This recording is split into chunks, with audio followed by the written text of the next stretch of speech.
Lorsqu'on décide de devenir entrepreneur, il faut absolument optimiser son temps.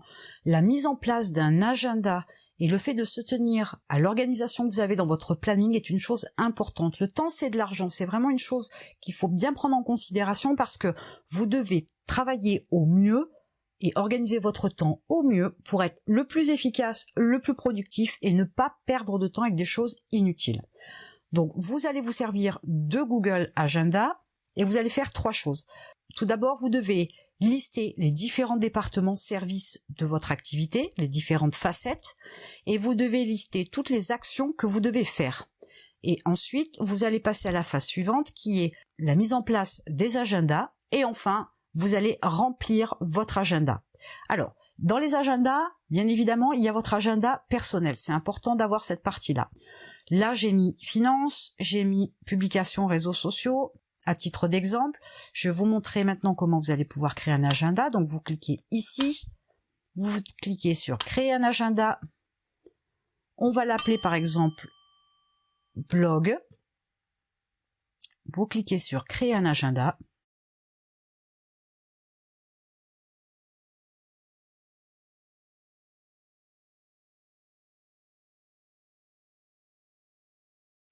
Une fois que l'agenda est créé, vous revenez en arrière et vous voyez ici l'agenda s'est créé, c'est mis une couleur particulière. Ici on peut en changer, on va le mettre par exemple en gris et maintenant vous allez passer à la construction de votre agenda.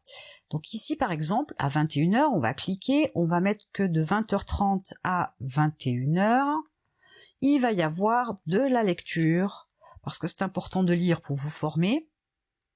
Vous n'avez pas besoin d'inviter, pas de visioconférence, pas de lieu non plus, ajouter une description, pas vraiment. Vous restez dans votre agenda personnel et vous cliquez sur autre option. C'est là où ça devient intéressant. On va faire de façon à ce que dans votre agenda, il apparaisse une demi-heure de lecture tous les soirs automatiquement. Donc on va mettre une récurrence en place et on va dire que c'est tous les jours. Aucune information supplémentaire à rajouter ou à modifier et vous cliquez sur enregistrer. Donc comme vous le voyez en bas, tous les jours, il y a une demi-heure de lecture et ça sur toutes les semaines, tous les mois qui arrivent. Vous allez par exemple ici greffer vos comptes pro que vous devez faire. Donc on va laisser par exemple une plage horaire d'1 heure. Là on va choisir l'agenda des finances. On va aller dans les autres options puisque c'est tous les premiers du mois. Ici la récurrence, on va dans personnaliser. On va dire que c'est une répétition qui se fait tous les mois. Et tous les premiers du mois, au choix, ça peut être le premier lundi aussi, mais nous on va rester sur le premier du mois. Ça ne se termine jamais, puisque ce sera tous les mois, et on clique sur terminer, et on valide sur enregistrer. Vous pourriez avoir à faire aussi vos comptes perso. L'agenda, on va rester sur l'agenda personnel. Les autres options, la récurrence, personnalisé, répétition tous les mois, le premier du mois, on termine et on enregistre. Vous avez peut-être à faire le suivi de votre blog, faire la mise à jour des plugins, etc., vérifier la sécurité, faire le tour. Vous allez par exemple cliquer ici, donc ça va être la mise à jour du blog. On va dire que ça va vous prendre 1 heure, mais ça risquerait de vous prendre un peu moins. S'il n'y a pas de problème, ça devrait aller assez vite. On va changer d'agenda, on va aller dans les options et on va dire que c'est une récurrence qui se fait par exemple tous les 15 jours. Donc on va dans personnaliser, on va dire que ça se répète toutes les 2 semaines, de préférence le lundi. Je vous conseille fortement de ne jamais avoir à faire de mise à jour en fin de semaine parce que s'il y a un problème et que vous devez faire appel à un prestataire, déjà, ça va être compliqué de trouver un prestataire qui travaille le vendredi, voire le samedi ou le dimanche, pour vous dépatouiller, pour réparer votre blog, pour le mettre à jour, pour le faire refonctionner si jamais il est HS. Donc, vaut mieux faire ça en début de semaine, toujours. Évidemment que ça se répétera toutes les 2 semaines, par précaution, qu'on va positionner ça donc en début de semaine le lundi, et que ça ne s'arrête jamais, jusqu'à ce que vous déléguiez complètement la gestion de votre blog. Et on va cliquer sur terminer. Et on va cliquer sur enregistrer. Voilà, maintenant on a défini une plage horaire de mise à jour du blog qui va se répéter tous les 15 jours. Donc je vous montre. on le retrouve ici 15 jours plus tard. Tout comme on va retrouver début juillet les informations qu'on avait programmées précédemment au 1er du mois pour les comptes pro et les comptes perso. Je reviens en arrière. Alors, on va rajouter ici par exemple la création d'images pour Facebook. On va dire que ça nous prend 1h30. Ici, c'est le choix de l'agenda. Dans les autres options, ici, on va personnaliser. On va dire que c'est une récurrence toutes les 3 semaines. On est lundi, mais par exemple, je pourrais très bien changer aussi ici tout de suite l'information et cliquer à mercredi. Il faut que je reclique sur le lundi pour le dévalider. Donc, on a sélectionné le mercredi avec une récurrence toutes les 3 semaines. Ça se répète constamment et ça ne s'arrête jamais. Donc, je valide et j'enregistre. Donc, ça s'est créé le mercredi comme je l'ai demandé. Et si je vais dans le temps, 3 semaines plus tard, une fois de plus, je retrouve l'information. Vous pourriez par exemple ici noter la création des scripts pour vos vidéos YouTube, par exemple. Admettons que vous souhaitiez vous organiser de telle manière à prendre énormément d'avance. On va partir du principe que c'est une récurrence tous les jours, mais tous les jours, c'est pas du lundi au dimanche. Donc on va dans personnaliser, on vient ici, on sélectionne lundi, mardi, mercredi, jeudi et vendredi par exemple, pourquoi pas. Donc c'est un cycle qui ne se termine jamais. Ici, on vient terminer, donc l'agenda, on va mettre par exemple publication réseaux sociaux. Ça aurait pu être un autre agenda qui soit uniquement réservé à tout ce qui touche YouTube. Et on va cliquer sur enregistrer. Donc on voit bien les plages horaires qui ont été déterminées par les informations qu'on a notées, les paramétrages qu'on a fait sur cet événement-là. Autrement dit, vous avez la possibilité aujourd'hui d'organiser votre agenda pour faire par exemple des scripts pour vos vidéos YouTube. Admettons que vous décidiez de travailler en masse. Si ici entre 14 et 15 heures, vous êtes capable de faire 3 scripts de vidéos. Donc sur 5 jours, ça vous fait 15 scripts de vidéos YouTube. Si on part du principe par exemple que vous publiez 15 vidéos par mois, ça veut dire qu'en une semaine, vous avez fait les scripts de tout un mois de vidéos sur YouTube. Ça veut dire aussi qu'il vous faut 12 semaines pour faire 12 mois de scripts vidéo. Donc admettons qu'on décide de partir sur cette base-là et de faire de façon à ce que dans votre agenda soit calé des plages horaires pour vos scripts uniquement sur 12 semaines et pas plus. Donc on va venir ici, on va modifier.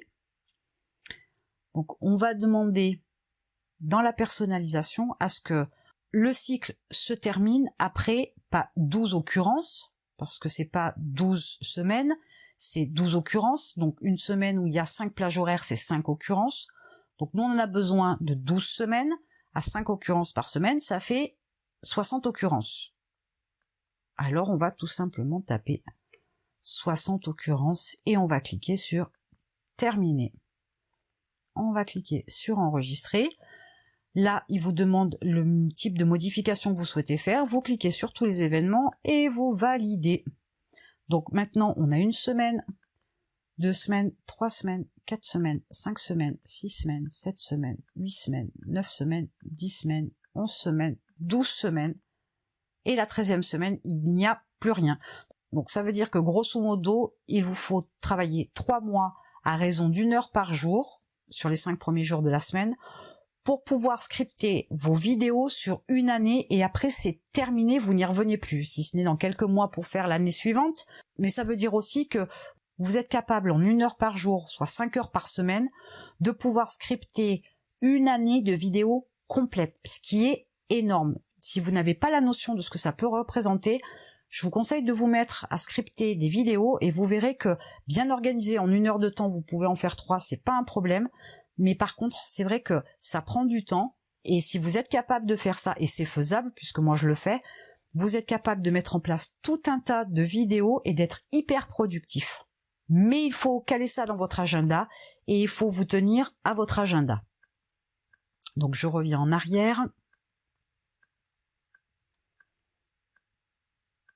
Il est important aussi de prendre en considération le fait que de temps en temps, votre planning va bouger. Par exemple, ici, on va légèrement décaler la plage horaire. On veut que ce soit uniquement cet événement, donc on valide. Et ici, par exemple, on va y greffer un déjeuner avec Tim, qui est un prestataire. Alors, admettons que là, on ait mis 1 heure, ça va faire un peu juste, on va mettre 1h30. Admettons que Tim s'occupe de la publication des réseaux sociaux, donc on va le mettre dans cet agenda-là et on va enregistrer.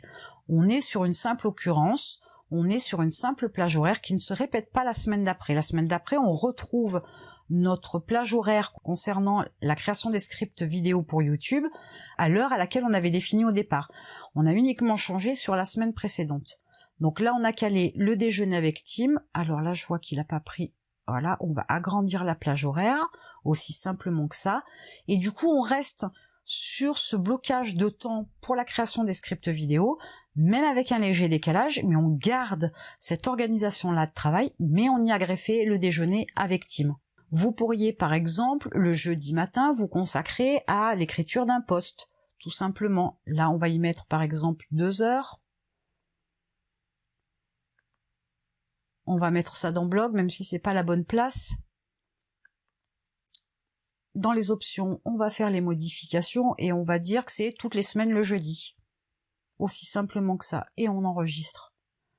Donc là, jeudi prochain, même heure, même punition, on retrouve les informations. Donc imaginez bien que lorsque vous avez fait la liste de tous vos agendas, lorsque vous avez calé toutes vos plages horaires, toutes les informations que vous devez mettre dans votre agenda sur les choses que vous avez à faire, toutes les actions que vous avez à faire. Très vite, votre agenda va être rempli, mais très vite aussi, tous les jours, vous saurez ce que vous avez à faire. Rien ne vous empêche de moduler, par exemple, ces informations-là, parce que vous avez jeudi matin rendez-vous chez le dentiste. Rien ne vous empêche de décaler. Mais il faut que cette plage horaire dédiée à la création d'un post soit forcément présent dans la semaine.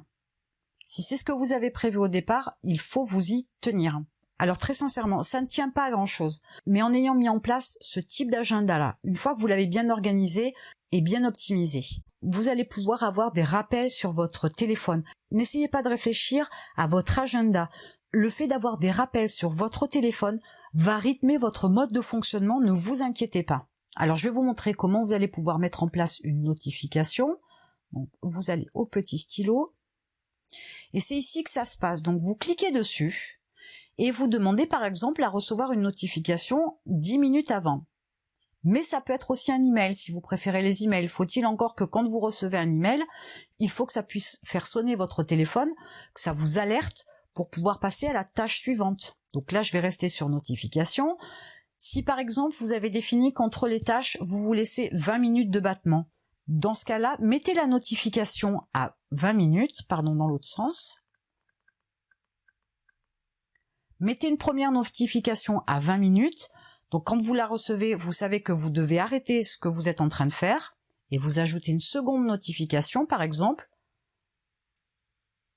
5 minutes avant, histoire de vous remettre dans le bain et de sortir éventuellement les outils dont vous avez besoin, ou le cahier, ou le stylo, ou le bloc-notes, j'en sais rien, des choses dont vous pouvez avoir besoin à ce moment-là pour passer à la tâche suivante. Une fois que vous avez mis les notifications en place, vous cliquez sur enregistrer. Comme là on est sur une tâche qui est récurrente, qui se répète, donc la modification des notifications doit se faire sur tous les événements, et vous cliquez sur OK, et cette fois-ci c'est enregistré. Ce qui veut dire que dorénavant, tous les jours à 13h40, vous allez avoir une notification qui vous dira qu'il faut que vous arrêtiez ce que vous êtes en train de faire. Alors peut-être que vous pouvez greffer quelque chose là, ou agrandir la mise à jour de bloc, peu importe ce que vous avez à faire. Et 5 minutes avant, vous recevrez une autre notification qui vous dira qu'il faut vous mettre en place, parce que vous partez sur une autre tâche qui, elle, est de 14 à 15 heures et qui est la création de scripts vidéo pour YouTube. Je vous invite vraiment à mettre ça en place très rapidement, parce que ça vous procure déjà une certaine sérénité quand toutes les choses sont organisées dans votre agenda.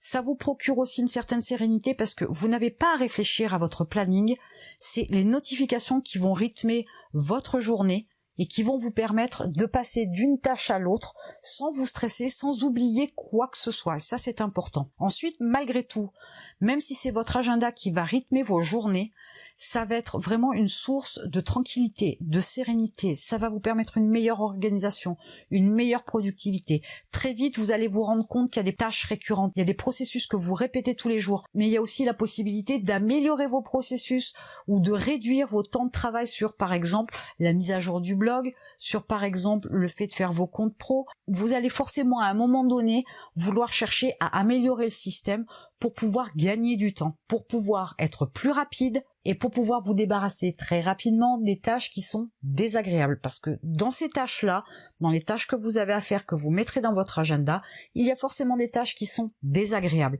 C'est obligatoire. Il y a des choses que vous aimez faire et d'autres beaucoup moins. Mais il y a des choses qu'on doit absolument faire, même celles qu'on n'aime pas. Malheureusement, pour développer un business, vous n'y échappez pas au départ. Donc, vous avez la possibilité aussi de mettre en place des rappels. Vous avez aussi la possibilité d'ajouter des tâches à faire.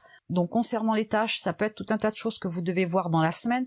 Mais une fois de plus, si vous le notez, vous devez absolument vous en occuper. Ce n'est pas la peine de créer des tâches, des choses à faire, si vous mettez des alertes dans la semaine et que vous ne le faites pas parce que vous n'avez pas le temps. C'est absolument pas une bonne méthode parce que cette partie-là, très vite, vous risquez de vous retrouver débordé par tout un tas de choses à faire que vous n'aurez pas calé dans votre agenda.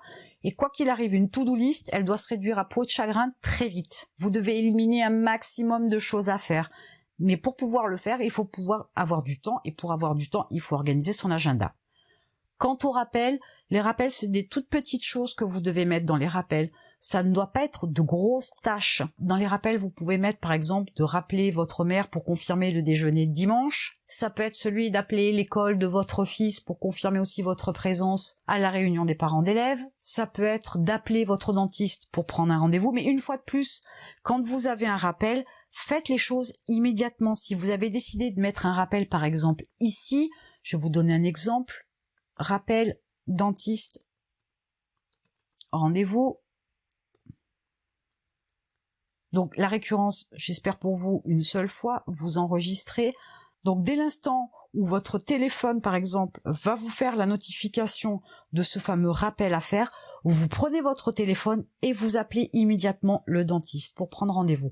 Si vous n'avez personne à ce moment-là, vous décalez votre rappel, mais une fois de plus, quand la notification apparaît, faites-le instantanément. Si c'est calé dans votre planning, il faut que ce soit immédiatement fait, de façon à suivre correctement votre planning et de ne pas perdre de temps. Vous savez maintenant comment créer des agendas, vous savez créer des événements, vous savez créer des rappels, vous savez à quoi vous servent les tâches, vous avez la possibilité de mettre en place immédiatement, en une demi-heure, 3/4 d'heure, 1 heure maxi, votre agenda pour des semaines, des mois à venir, pour être le plus optimisé possible et être un entrepreneur efficace. Il ne vous reste plus qu'à construire votre agenda. Et en attendant, je vous retrouve de l'autre côté.